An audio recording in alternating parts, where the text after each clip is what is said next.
love or lust? That's what we're talking about on this week's clickbait. And knowing the difference between love or lust. I know that there's a difference. I can't say that I always know it when I meet someone. Yeah, now I was going to say, I don't know the difference. Can you explain? Well, so... Well, lust is, from my understanding, really just sexually driven. More physical. Yeah. Yes, it's a more physical thing. But then there's the level of love that in this article they talk about infatuation. There is a component of love that ends up being infatuation. And when you love someone, you can be infatuated with them, and that infatuation turns into attachment because you are now attached to them emotionally, right?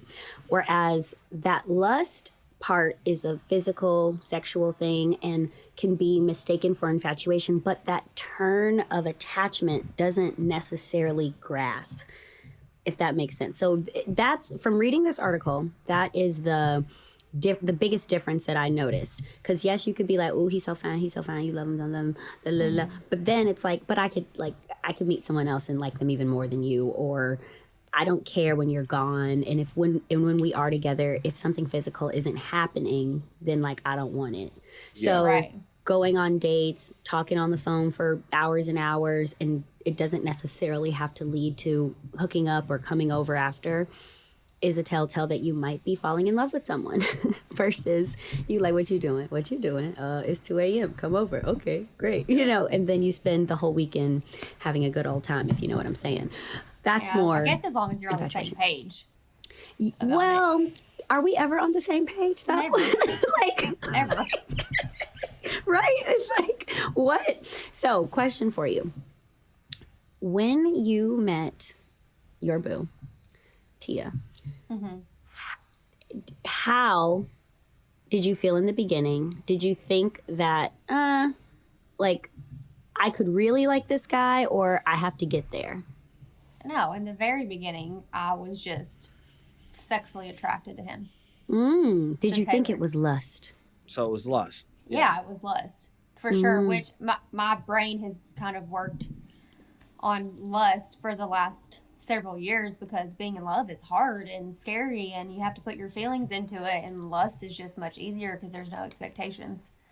But it helped that he was more interested in me in a relationship because it helped me go from lust to love. But yeah, At first it was just lust. It just took me a little bit to get to the love part. And he was like, girl, we not just gonna he's like, he's like, I want to smash, but I also want to marry you. And I'm like, back up. Hold on a damn minute. Wow, that's beautiful. I love that. We love that, Taylor. We love that. Okay, love that. Okay, Joe, what about you? What was like the difference that and I know you mentioned this on the beach to me too, about feeling a difference with Serena than other women that you've dated. To you, what was the difference? Well, I think because of this, the situation of what paradise is, I think in the regular world, and especially like in the nightlife scene, like at least I would tend to lead, and most people lead with lust because. Wait, Joe. What? I just remembered a story you told me about a girl that you met at a bar.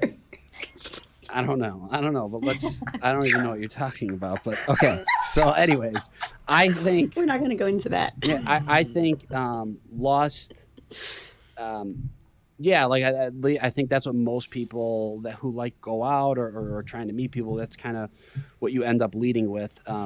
But in paradise, it's different because you are having conversations and you're spending a lot of time with that person. So for me, it was a mixture of both. And I think that's why we grew together as fast as we did, because there was both of that. What it was there. So. Right. Yeah, if you're going out to a bar, you're not necessarily looking for your spouse right away. But on Paradise, there's a chance that you could meet the love of your life and be engaged.